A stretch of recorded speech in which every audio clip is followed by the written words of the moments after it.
And welcome to this week's edition. Thursday edition this week of Bury Your Bookie. And always excited to have my man Mike Jones be a part of the program here. Joins us right at the top of the show. Although I think it's been in reverse order in terms of burials so far this week. We had Scotty M on Tuesday. He ended up 1-2. We had Troy West yesterday, and he also ended up 1-2. So it's us here at Bury Your Bookie that are sniffing the embalming fluid. And perhaps if you were trying to get over the financial carnage of the recently passed Valentine's Day, Oof. we certainly aren't helping the cause at this point. We're not helping you bounce back from that diamond ring that you had to purchase, and then she mistook it for an engagement ring. And the next thing you know, you're fucking lining up and getting married. Yeah. Right. Degenerates, Mike Jones, are routinely feeble and inept at affairs of the heart. You strike me as somebody that's able to handle both worlds, but I have never been. I was 0 for 2 with a walk the last time I got married. This one's on the rocks.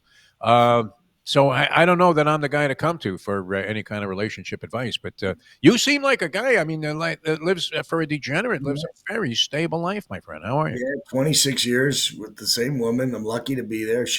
I clearly got the best half of the deal, so I'll say that. That's for Yeah. sure. And yeah, it's these are grinds just like going through a baseball season or long 22 weeks of football. It's tough.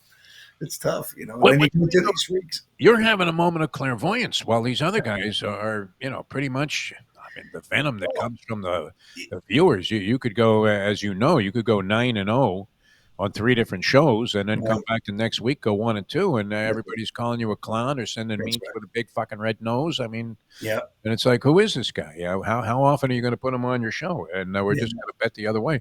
But you've been doing well. I mean, some of these beats. Troy's a lone win yesterday. You had this at 9, and this ties in with another theory because I mean the ability to predict the future comes into play here. I don't mean to get overly mystical to guys that are gambling out there and only go by the numbers, but you had foreseen just devastation for the University of Miami. Yeah. You were using your gut instinct, Mm-hmm. saying they checked out for Jim Larinaga, which I can vouch for this, having known Larinaga over many years that he was coaching here in South Florida. And just a real gentleman. The last guy on earth you would ever think. It would be like John McCain telling those guys in Vietnam, "Hey, I'm getting out of this box right now. You guys are on your own."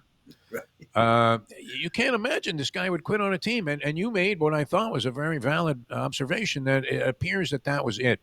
Yep. It was such a devastating blow that Mm-hmm. whatever impetus the team had to rally, what was right out the window. I mean, just squashed like a grape. And Yeah. sure enough, they resurrected themselves right after that, or Yeah. shortly after that. They got Yeah. Right. They games, but played yeah, tough you have to know when to overtime. get in and when to get out. That would be the Yeah. point. Yeah, and you just got to watch them. I mean, it's like if I played the game, I coached the game, I ref the game, I have an understanding of it. And again, these opinions are like what they say they are, but I just feel you get a feel, and I just felt like watching the SMU game. If you go back, they were down 30 at halftime, and I'm like, how does a team at home that has quality players that had a Final Four appearance 2 years ago get beat by 30 at home to a newly conference team? SMU is a good team, but they're not the Larry Brown coached SMU that everybody thought would make a run in the tournament. And I'm watching it going, they're not playing. So then you get checked out, you win another bet, Now you say, oh, the Cal's going to destroy them, and they end up taking overtime. And you started seeing the success and the energy and what they were doing. So then you keep an eye, you check lines, look at matchups, and see, do you want to follow this team out? So last night, I was telling you the story before we got on the air. I was with a guy on a phone, and he's like, I need a game. And I'm like, I'm looking through the phone as I'm doing it. And I'm like, why is Miami getting, I'm saying, why is Miami getting 9 from Florida State? Yeah. Now, his theory is if the line looks wrong, it's got to be the bookies, right? And I'm like, nah, I watch Miami play. I can see why they're not getting any respect looking at records and all that. And it's tough for these algorithms and these line makers to do 60 games on a night. They got to do a lot of college basketball. They might miss one or two. You got to find them. Well, and And they don't factor emotion in at all. no. And I just think Miami's playing a little better now. I said, FSU just got blown out at home by Clemson, a game which I had Saturday, watched a little bit, and I'm like, wow, they're not as good. Leonard Hamilton's going in his last year. There's a lot of things happening in that program too. I'll Yeah. take the 9 points and take a run, and I see the score, and I wake up this morning at 8, so I felt good I gave the guy a winner. So, Yeah. yeah, that's We had it yesterday as one of Troy's picks, and he had it at 8.5. So the dagger saved him. If you are betting these games, people, and you know this, Mike Jones, BetOnline is the world's most trusted betting platform. Your number one source for online betting in 2025. We're right there already towards the end of February. Can you believe it? Time just flying by. Whether you're a seasoned fan or a first-time bettor, BetOnline is your ultimate game day companion.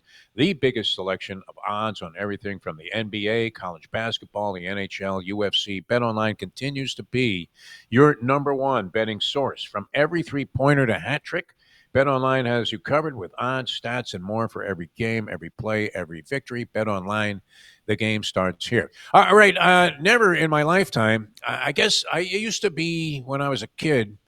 And I mean, that goes back into Cro Magnon Man in the Stone Age. But I used to look forward. They had two of them at the time, 8-team leagues, American League, National League. Being a big baseball fan growing up as a kid in Brooklyn, that was the game. And football at that time was just a diversion between the time the World Series ended and pitchers and catchers reported when we were totally immersed in baseball all over again. But I used to look forward to the All Star games. I don't know if they've been diminished over the years because some people would say interleague play, you see these guys against each other already.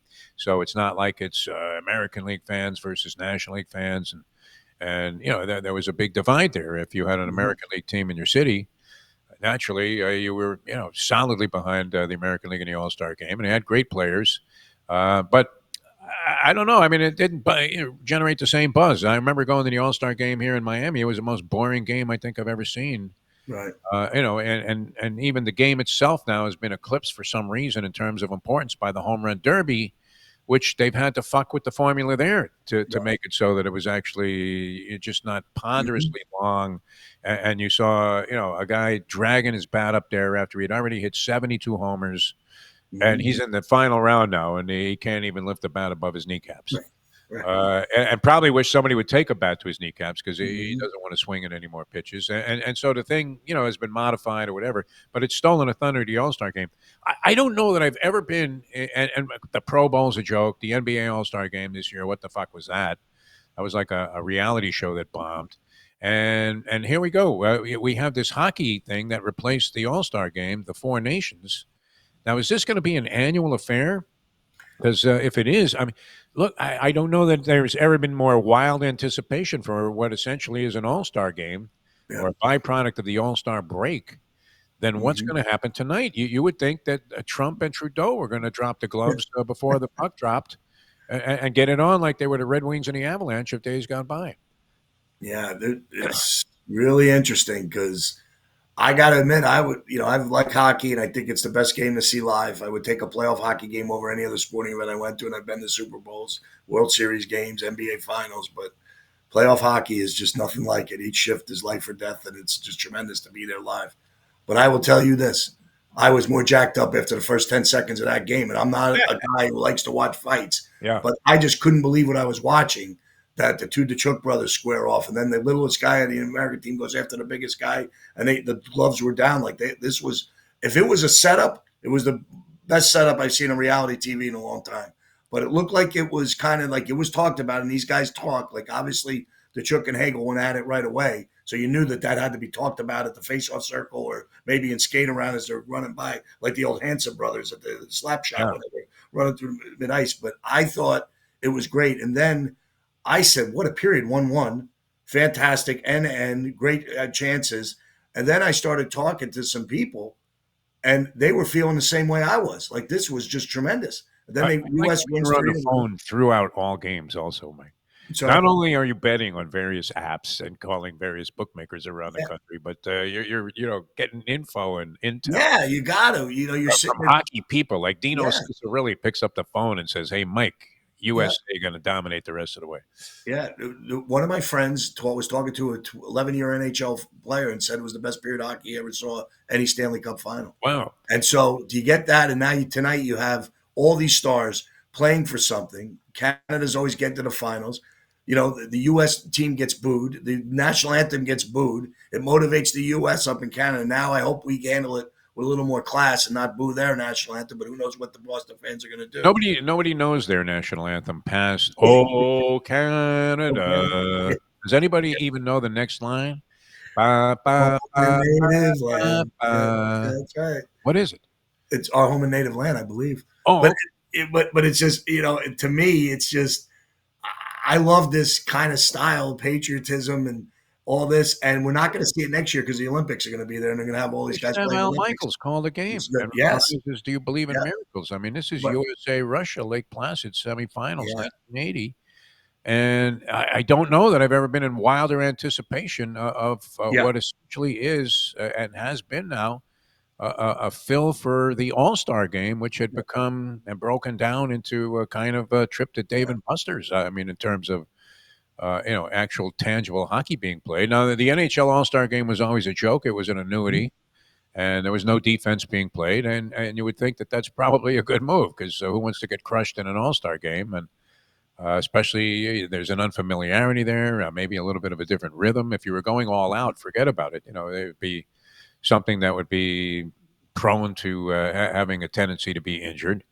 And the other thing that's in play here that is really remarkable is my understanding is I think one of the announcers alluded to the idea that these players were all getting texts from their teammates from around the world, Mhm. half of whom were vacationing in the Bahamas, and they're out there in a bloodbath Right, in right, the middle of Montreal, and before the game even starts, it was great. So, yeah, all right, it's a pick 'em situation. I mean, both okay, teams are minus 110.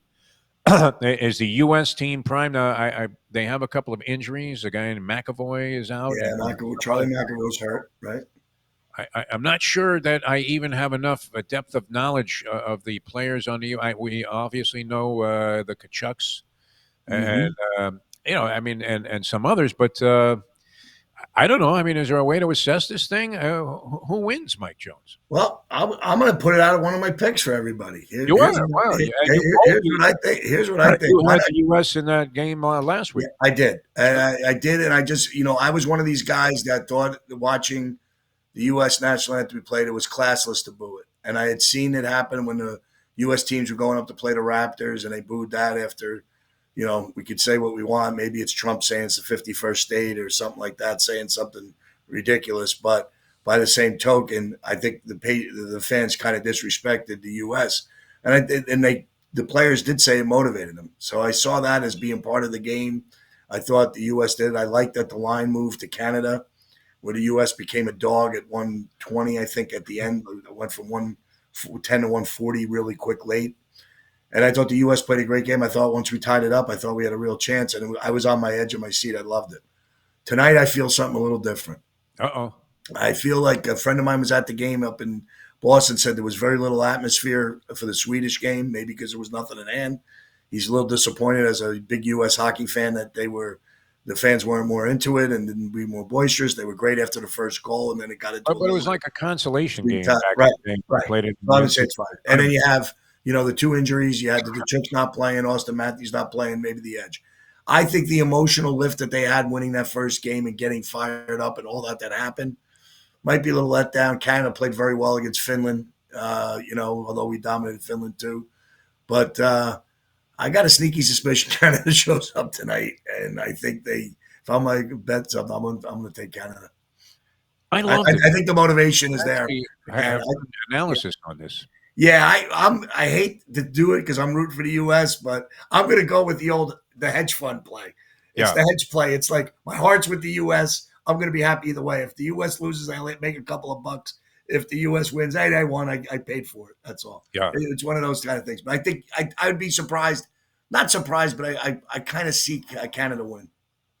I think the old Vitas Carolitis line is slightly in play here, although not quite as extensive. When he said about Jimmy Connors, he finally beat him. He said nobody beats Vitas Carolitis 17 times in a row, and in this case, it would be 2 times in a row. I mean, is it Right. possible after a close bloodbath of a game in the first meeting that you would anticipate, even though they're essentially the away team, but not by Mhm. much, Right.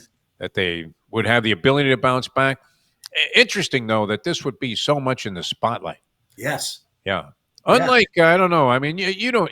Are you betting soccer, Mike Jones? Do I need to send help people? No, I mean a little bit. If a World Cup comes around, I would dabble. I kind of follow the teams and players and stuff.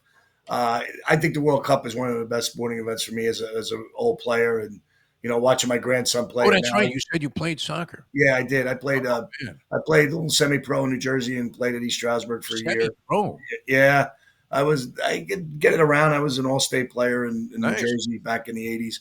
So I mean, You have the ability to knock some, flashy forward like Ronaldo out no, as I a was I, midfielder. I mean, a guy that's never even going to cross the midfield stripe, and no, you're yeah. leveling people.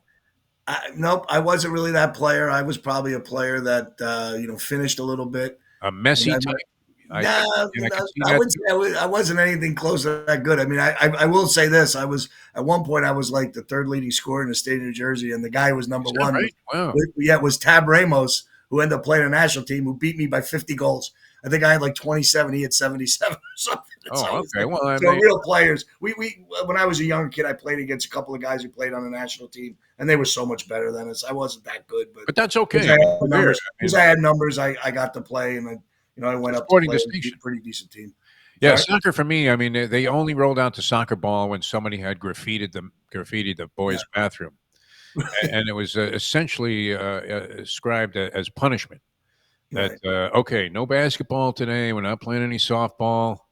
We're going straight out to the soccer field, and you guys are going to run up and down in a meaningless fashion till your lungs are ready to drop, right down to your balls, and nobody's going to score. It's going to be a Right. 0-0 tie. So I always had great futility with the game, No. and probably don't respect it to the level that I should. But what was curious to me, I don't know. I mean, do you get into betting MLS games? Because No. I I have couldn't not. even figure No. out when does their season start and end. I guess it Right. got away last night. It just fucking ended, didn't it? Like Yeah. yesterday. Right. And they're playing the What is that? CONCACAF last night. I just turned the game on late when I woke up for the replay and saw there was nothing. I saw Messi score. Of There course, was it was nothing. Nothing. nothing. It's soccer. Yeah. But you And just Messi, does he belong in this league? That this would be like Michael Jordan finishing his well, career in the G League, wouldn't it? hold on. Let's go back in time to our days. When Yeah. I was growing up, big thing was the New York Cosmos and Pele. They had a Same, better league, though. They had better like players. that. But Even the European has-beens were not as has-been right, as they are in the MLS. And right. let's face it, I don't know. America's been Uh, trying forever. There are some things we're just never going to be great at again, in yeah, spite of the current 47th president. And one of them would be developing soccer players. Amazingly, U.S. developing hockey players used to be a foreign right. concept. So maybe I'm dead wrong about that, Mike. Okay. Yeah. Let me say this. Let me say this to you. Watch what happens after the 2026 World Cup. Okay. I think the play for the U.S. soccer should be start going after some of these players and get some money into this league and figure out a way to grab three or four of the elite players like Mbappe or And make them a couple American. guys like that. Even try to grab Ronaldo. Somebody who's got a name worldwide soccer and bring them over to the U.S. And maybe with the tour, these guys getting to stay here a month, they might like it and get acclimated, and something can happen. Because I think that's what we need to do. We need to grab some of the really big names and bring them into the MLS and Oh, in see the what MLS. happens. Yeah. And see what happens, and that would grow it like the NASL did in the '70s. Because That I'll might never have been, forget. They had really good players. Franz yeah. Beckenbauer won a World Cup. I met him. Got to meet him when I was there. I mean, Oh it was no, that had some real talent in the league. right, and so the league became really one of the better leagues in the world, and I think that's Pele was past his prime, but yes, Pele was clearly and past his Sanchez was prime, the all-time favorite when he but a came from draw. one of those strikers. Yeah. Yeah. So I mean, we'd see. I think you'll see this 25,000 seat stadium that Messi plays in now will go to maybe the Hard Rock Stadium come, after the World Cup, where might be able to sell out 60,000 for a regular season game. And I think that's what I think they need to do. Messi's been feasting on chicken wings at this place where you go to, Wicked Cheesesteaks, and he looks like Chuck Wepner rolling out for the 15th round Yeah. compared to when he was at the height of his game. So, but anyway, all right. So you're not really betting on that. The No, curiosity for me was, and I like the insight into World Cup play and all of that. yeah, So that'll be something that we can look that into. will We have we'll a get into trusted that. voice in soccer, a guy who played the game. Yeah, we'll get into that. Yeah, I mean, watching my grandson play the other day in the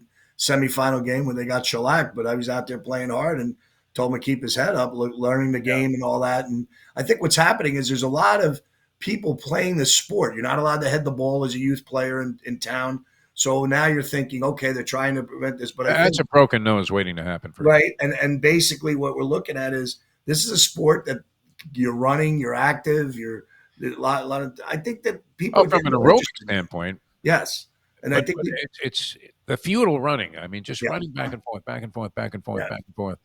And then the goalie gets the ball, and then he kicks it to midfield, and then they work their way back up to the point where they kick it back to the goalie, and he kicks it to midfield. And it reminded me of that. I don't think you were old enough to be around when they had electronic football, right, where it first yeah. came The out. They had electrical these little computer. men and a little Yeah, fuzzy ball, and I as had soon as that. you plug this thing into the socket where your mother's hair dryer was, Mm-hmm. the whole board blew up and the house caught fire. It was That's fucking. right. I played that.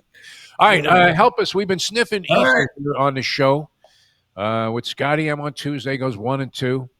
And then we come right back and got off the hook there, literally by the hook with Miami 8.5. We had it at against FSU last night for another 1-2. So we're 2-4 for the week. That is not an advantageous or enviable position to be in. In fact, we know what position that is. Right. All right. So I don't want to get into anything graphic, but let me throw out some NBA little observations of help what us, we're going to see in the Mike second Jones. half. Help us. So the stories are running out of Phoenix that it looks like Kevin Durant is disenchanted with upper management. We Okay. know the ownership Going in tried there to is a move. crackpot. Yeah. Yeah, we know the ownership tried to move him.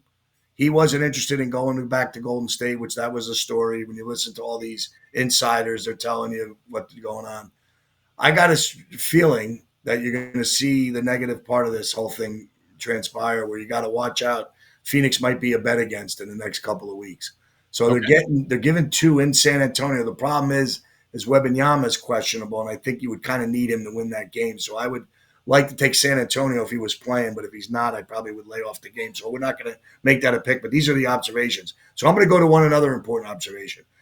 Joel Embiid needs surgery again, as he thinks. Now they have all three guys back tonight, and they're playing Boston, getting 7 in Philly. I think Paul George is supposed to play. They'll have Maxey and they'll have Embiid, but they're not haven't been great with all three on the court. So I'm going to take a crack here and go with Philly at home +7. And the reason why is not only it's against what the norm would be betting Boston. I think that would normally be the bet, but the 6s and 7s have had a great statistic cover and have been great on the money line. So it's in that 9 or 6 and 7. So I'm going to go with the stats, go with a little feel here, and go with Philly take them +7 tonight. All right. Taking a shot with Embiid and Paul George. That hasn't worked out as Yeah. as Oh, favorably as the 76ers. They've been in the process for so long that right. this is like the post-process process, and it's not a Mm-hmm. particularly attractive road to be Yeah. going down. I thought Philadelphia would be good with Paul George. I didn't know Mm-hmm. that they could get any worse, but it's been a disaster of a season so far. All right. Any official plays from Mike Jones on the program today? Because Yeah, I'm you going to know go with that your legacy is ultimately going to be timed and judged that's on the right. official picks that you made on Bury Your Bookie. Right. Even your grandchildren will have respect for you if you. Yeah, it's all on tape now. It's all being recorded. Yeah. I'm going to also take a shot with the best team in basketball. Cleveland Cavaliers laying 12 against the Nets. I think the Nets are still banged up with some injuries. Bogdanovich is not going to play. They have Johnson, I think, is not going to play. They're going to have some players out. Cleveland's going to make that run for that number 1 seed, I think, wanting on home court throughout. I think they'll start here. I think they'll cover easily and laying 12 against the Nets tonight. All right, very good. Any college games? Anything? Yeah, I'm gonna look at one college game that I liked last night. Last night was a pretty successful night in college. I'm going to go out west. The very intriguing watching the addition of Oregon State and Washington State to the West Coast Conference. Now, the West Coast Conference every year their tournament. I used to go to it in Vegas when I lived there. Was always played the week prior to all the main tournaments, so we got to see Gonzaga and St. Mary's and all these teams play on that first weekend Saturday night before everything started. And they finished their game. I think their initial finals usually was played on that Monday before everything started. So I know that's changed now, but I like adding those 2 Pac-12 teams, Washington State and Oregon State, to the league. So I think it gives the league a little spice. So I'll be looking forward to watching that tournament. But San Francisco, I've watched them play a couple times, and they've been pretty good. And Pacific has been pretty down, and only a couple wins in the conference. I know they're laying a big number here, but I have a feeling San Francisco bounces back after, lost to Gonzaga and St. Mary's. It comes in and hammers Pacific. by a 15.5 margin. I know again, I hate to lay these wood here. Little Always have redemption, good though. points, but yeah, I think San Francisco is in the top four in that conference. I think they go in and they got some players, and I think they get it done tonight. We're hoping you're our savior, our Lord and Savior here on Bury Your Bookie. Mike Jones, we're off to a rocky start this week. As I said, sniffing and bombing fluid the last couple of days. Although 1 and 2 is not necessarily disgraceful. No. Guys that are consistently on top of their game. But, Mhm. this is the way it goes. Being any kind of handicapper that's giving out picks publicly, Tough. it's as they said in the movie The Hurricane. Rod Steiger was playing a judge. He goes, "You're traveling down a slippery slope to Denzel Washington," Yeah. because he was going to use his one ploy to get out of jail for a crime he clearly could have had no chance of committing. And if it didn't work, that was it. He was out of appeal. So you're our last chance here. You are our Jeff, the final. problem is today is that there's so many games, so many teams, so many conferences in college basketball. It's like it's really kind of a waiting game till you get to maybe the Sweet 16, Elite Eight to really figure out what you're watching. But you're going to bet, and and the business is, people want to play. I Yeah. mean, it's like I've talked it over tons of people that they're going to want. Like last night, just having to give that game out and just going in that direction, just because I thought it was too many points watching teams play is like that. You're going to find games like that, but there's games nights you want to take off and not play, and it's hard to do that when you're out there trying to make. Well, you have to have discipline too. I mean, I would think it would be advisable, to throw an umbrella over maybe 15 teams, maybe less, Mhm. that you actually follow and gain a sense of timing on when they're actually going to be in a good spot or when they're going to be up against it. Right. But this is very much like my screen-to-screen horse racing betting, where as soon as one race is over, I'm looking for the next post time, and I don't even I'll glance at the racing form sometimes. Sometimes just bet it Right. off the freaking board, and you're thinking, why am Right. I doing this? I can't win this way. Yeah. Self-sabotage, my friend. It fuels all of us. All right, great stuff as always. And your show is rolling now on Yep. Yep.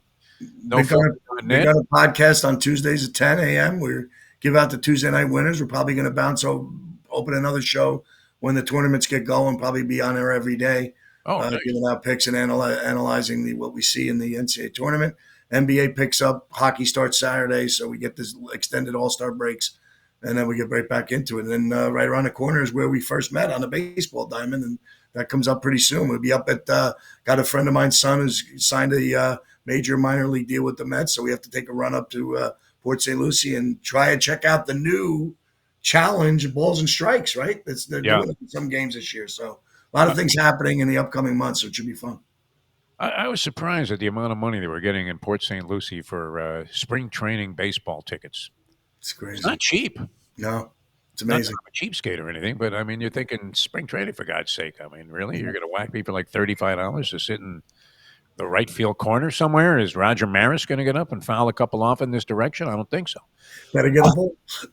All right, Mike, we love you, man. Thanks so much for Right. joining us here on Bury Your Bookie. That's Mike Jones, ladies and gentlemen, with us here on the show. And we will see you tomorrow. We'll have the professor. He's been coming on strongly on college basketball, so maybe we can get you away from that vial of ether and finally get you back on track. We're hoping Mike's picks come through. For Mike Jones, I'm Jeff DeForest. We'll catch you tomorrow on the next edition of Bury Your Bookie.